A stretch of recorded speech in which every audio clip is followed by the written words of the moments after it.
Welcome to Business Insight Fredericton. I'm Krista Ross, your host. Today, we're visiting the Divine African Market with Balaji Akintola. This is a Nigerian attire, and it's called lace, and it's an African lace.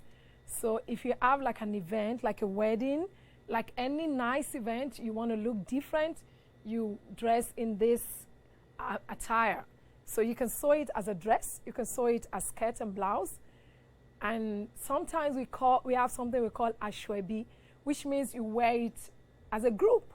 So you wear the same color, the same fabric for a particular occasion. So today's show, we're talking to newcomers who have started businesses. So I'm interested in learning when you started the business and when you came to Fredericton.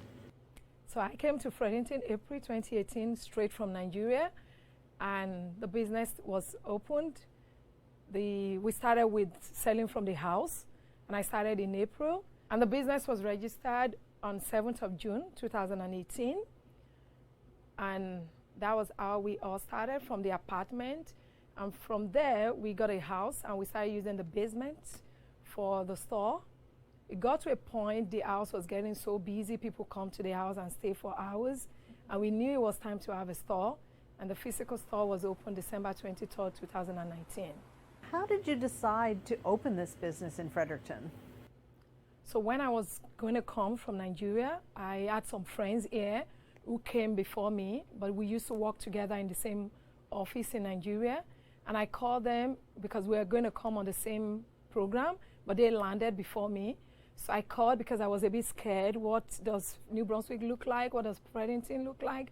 And she said it's a nice place, it's calm, it's a good place to raise a family, but there's one thing missing, and it's our food. We're not going to get our food. We may have to travel long distance to get the kind of food we want. And she was advising me to bring as much as I can for like 6 months. So I just thought, why don't I just start business, because there's a need for the community. And that was how I started. Tell me about the business. Tell me about your products. How do you get them? Who are your clients? Just tell me all about it. So the products is majorly African products, especially the Nigerian products, because I'm from Nigeria, and I bring most of the Nigerian products from Lagos, Nigeria. I have the other end of it, which is my mom and my siblings, that helps with the sourcing. And then we ship it through the sea to New Brunswick. It goes through different seaports, and then it comes here. However, for the items from other African countries, I just get them from distributors or suppliers from those countries. Have many people from the Nigerian community that have settled here, have they found you? Oh yes, a couple of them, because I started from the house, like I explained, and there were a lot of referrals from friends, from families. The goat meat's right here. It's with skin. Okay, will that be everything today? Also, we have a WhatsApp group, like a closed Facebook, but it's on a messaging application called WhatsApp. We have a Nigerian community on it, so I put it on that group, and from there people started coming to the house to buy. So when we were going to open the physical store, they were all aware, and a lot of them came on the day we opened. And what about people who are not from Nigeria? Have you found that you've established a clientele from local Fredericton folks? Yes, some people, their friends from Nigerian community gives them my number. And over time, I decided to have like a customer database, which has grown now to over 800. So, and they're just phone numbers and emails. So I send text messages to them. Immediately we have new products, and they send to the friends. So now we have clients from Jamaican, from the Caribbean, from Brazil, from Ghana, from Congo, from Burundi, and that has helped. Also, the African community at MCAF, they also did a lot of advert for us when we started. And how was your day today? Good. So we have 1 spinach, and we have 4 okra. When you order products from home, from your family who have helped you with that side of the business, how long does it take before the products get here? Normally it takes 3 months. That's the normal. At times it could be 4 months, and at times it could be like 2.5. But the average is 3 months because it comes from the sea. So you have to be pretty good about knowing what inventory you'll need and predicting what you might be able to sell. Yeah, and I believe that's why my background as an accountant has helped me, So I do a lot of reorder calculations, and I know when to order new goods so that I don't go out of stock. And that'll be on Visa? Oh, okay. And you can tap right there. So you mentioned that your background is in accounting. Tell me about your personal background. I'm an accountant. I worked in a bank in Nigeria for 14 years, and I worked in the finance department for 6 years and audit for 8 years. So, and the bank was like the number 3 in Nigeria, very big bank. And I also managed some of the operations of the bank in its subsidiaries. UK, they had an operation in the UK and in Tanzania, in several African countries. So that gave me a very good edge in terms of experience. So that also helped me. And I also got my certification, my accounting certification. I got the one in Nigeria. I got the one in the UK as well. What made you decide to come to Fredericton? Nigeria is highly populated. And Lagos, where I used to live in Nigeria, it's a small landmass. The landmass is smaller than Fredericton, and it has 21 million population. So you are in transit for 4 hours, you're in transit for 5 hours. So most time I don't see my children at weekdays, I only see them weekends. Because when I'm leaving the house 4 a.m. to meet up work, they're still sleeping. And when I'm coming in the evening, they're asleep.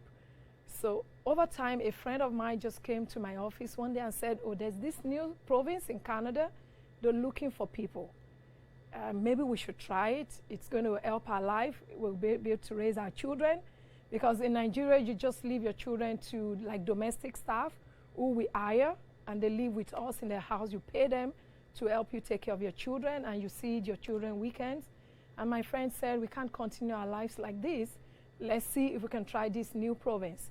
And so we went for this program in Dubai. It was organized by the provincial government of New Brunswick.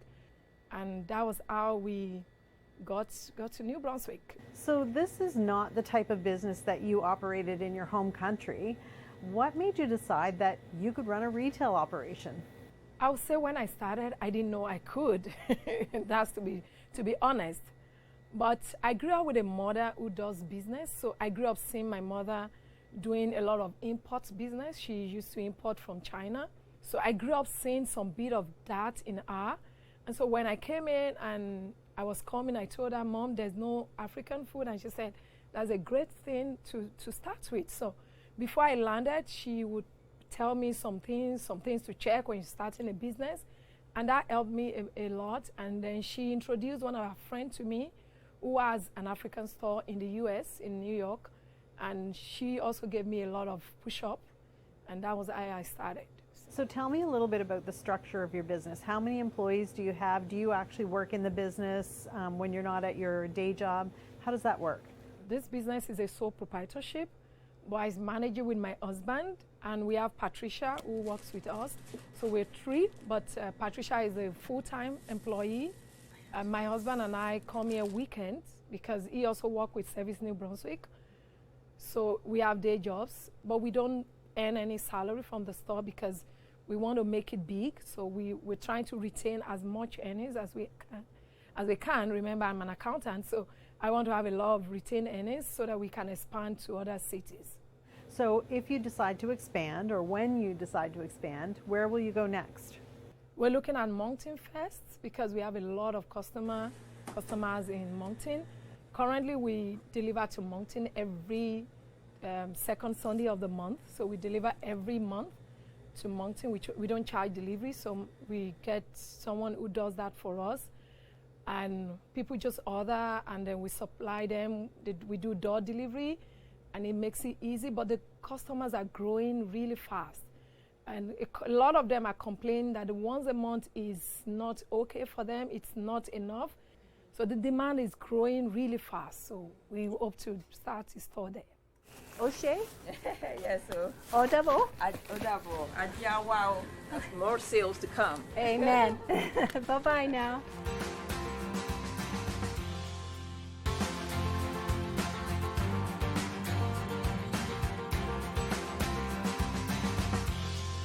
Welcome back to Business Insight Fredericton. In this part of the show, we'll learn more about the barriers that Balaji faced when she opened the Divine African Market. As I look around your store, I see a lot of things that aren't very familiar to me, so I'm interested in learning more about them. But my question to you is, what is the most popular item that you sell? What do you sell the most of? The most popular item is yam, but it's not all we don't have it all the time because it's seasonal, and the weather in Canada is not too good for it because it doesn't like cold climate. It's grown in Africa, and Africa is warm from January to December. So when we stock it, we have to sell it within 1 week or 2 weeks. But when we announce that we have it, you see a lot of people here. It's crowded. People want to get their stuff, and people find a way to preserve it. And another thing people like a lot is honey beans. It's a beans that is grown in Africa, but it's sweet. And we also have African noodles. A lot of students like African noodles because you can cook it within 2 minutes and it's ready. So it's fast for the single guys and the students. When you started the business, were there any challenges that you faced? So first, the challenge I had was getting information. There was no one-stop place I could get. So I had to check Google. I had to call different departments like Canada Border. What do you need me to have in place before shipping? So I didn't want to ship and have it seized by the customs. So I needed to get all the information right. So that was one of the challenges I had. So I had to sit all day on Google trying to call, and some information are conflicting. You call Canada Border, they tell you no. Call food inspection, you call food inspection, they tell you no, it's not our department, the Department of Health. So it was quite a bit of challenge. Another challenge I faced when we started was funding. We wanted to start it big. We wanted to have a store from the same year. I didn't want to work. I wanted to just start the business. But it was going to cost a lot of money, and there was no access to funds. Most time they're a bit skeptical to give newcomers funding. So I agreed with my husband, let's start with what we have, our cash that we came from our home country. So that was why we started small, from the apartment to the basement and then to the store. So what about as a newcomer? Did you find that there were barriers that were particular to you because you were a newcomer? I would say the funding, because newcomers, no one will want to give you funding. I went to some banks then, and because you don't have credit history, you don't have so much documents, so it was difficult. So that's the challenge for newcomers, getting funding and getting access to the right information. I know you talked about WhatsApp groups and marketing through the Multicultural Association and to your circle of friends. But how else do you get your message out? Do you have social media? Are you doing some advertising? Tell me how you get your message out. So I'm on Instagram, and we have over 1,000 followers. So I put information on that. And I'm active on Facebook as well. And I also mentioned the customer database I've been able to build over the period of time, which are phone numbers of customers that have been patronizing us since 2018.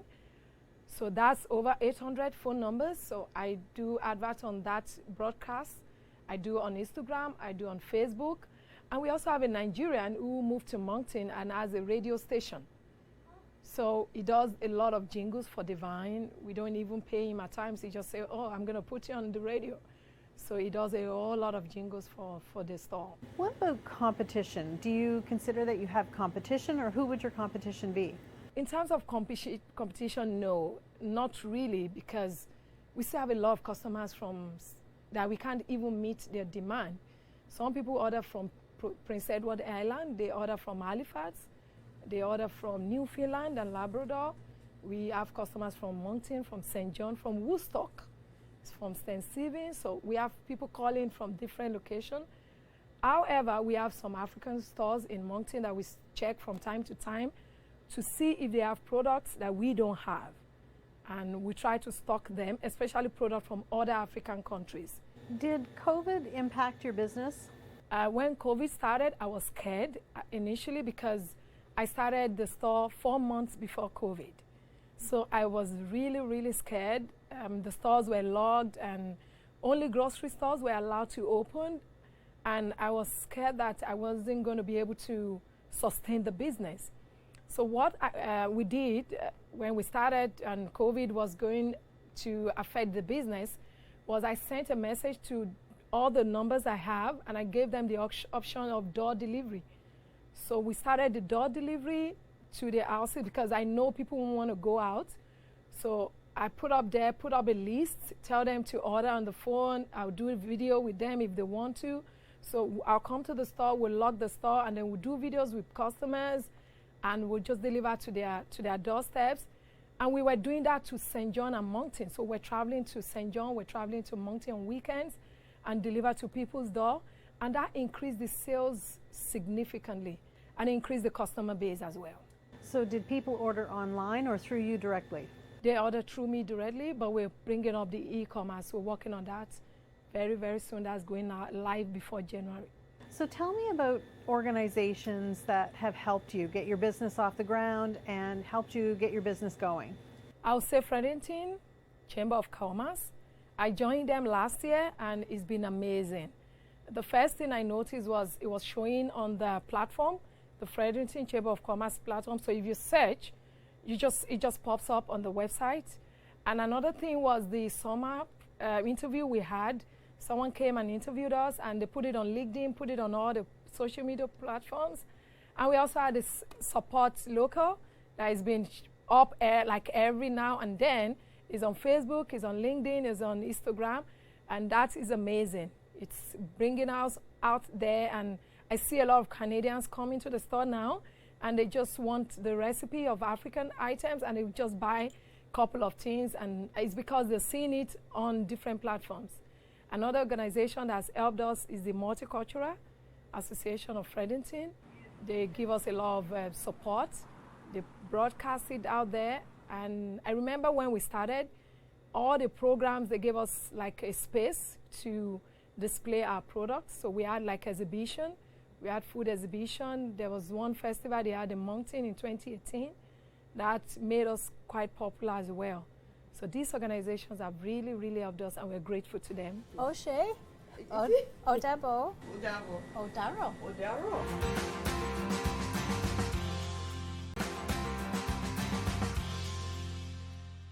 Welcome back to Business Insight Fredericton. I'm Krista Ross.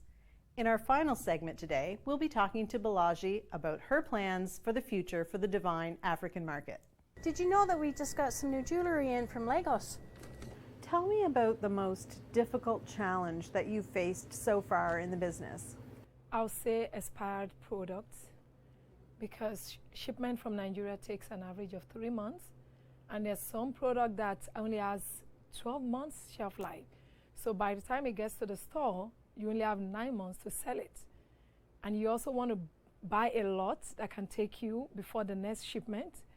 So it's a whole lot of challenge.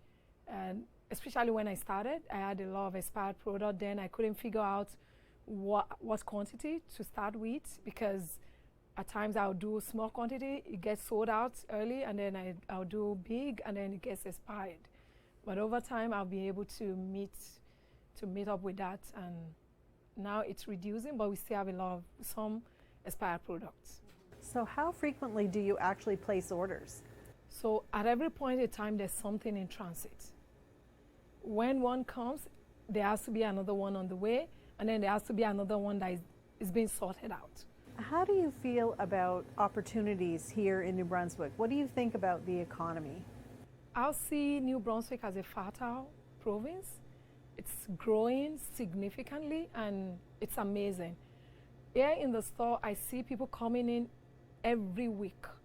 Some from Ontario, some from Alberta, some from British Columbia, and they are new faces. And when I ask them, what brings you to New Brunswick? And for some of them, it's just the low cost of living. They can sell their house in big cities and buy a very big mansion in New Brunswick. So it's a growing province, and I love this province because you can raise a family.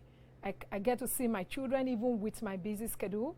I don't get home before they sleep. So at times we are here together in the evenings, at times we are here together weekends. So it's amazing. It's a good place to raise a family. And the low cost of living is awesome. And I remember most of us that came in from Nigeria in 2018, we were able to buy our houses within the first 1 year, because you can afford it, you can afford the 5%. Compared to if we go to Ontario, it's going to be very difficult. So it's a place that is really growing, and it's amazing how a lot of people are now migrating to New Brunswick. Also, there are a lot of programs, amazing programs by Opportunities New Brunswick, and it's bringing people from across the world. So I believe New Brunswick is doing excellently well, and in the next 5 years, you'll be shocked at what we're going to see in this province. Even now, prices of houses are increasing, so it's a growing province. So when you came to New Brunswick, I'm sure there were lots of people giving you advice. What was the best advice that you got? One of the advice I got was to network. Network, everyone keeps saying it. I went to the YMCA when I came. I am multicultural. They said you need to know people, you need to connect, you need to learn new things. Don't be in your comfort zone. You need to go snow hiking. Don't just assume because you're from Nigeria, you just have to be in your house and run away from snow. Look for fun things to do in the snow, enjoy it while it lasts. And when it's summer, be out there as well. So it's amazing, and the advice has been network, and that has also helped with Fredericton Chamber of Commerce. I must say, that has given me connection with people. I never met Fredericton Chamber of Commerce before, but that has helped me to meet other people, and I believe networking is key in this province. So if you were going to give advice to a newcomer who was moving here and trying to start a business, what would you give them for advice? My advice would be to connect with the settlement organizations. Every province in Canada has a settlement organization. Don't just assume you know it all, because you may be shocked. It's a new community. There's the cultural difference. You need to know how things are being done in a new place. So my advice would be connect with the multicultural in that organization. Then look for business organizations, because that will help you to know what is happening. Fredericton Chamber of Commerce, there's this news they send to every member, and that keeps you aware of what is happening in terms of news, in terms of business opportunities for you, in terms of what you can do per time, and that will help you to know what to do instead of making mistakes. So I will refer people to that. Those two organizations go to anytime, any day. So you've talked a little bit about expansion plans, potentially in other parts of the province.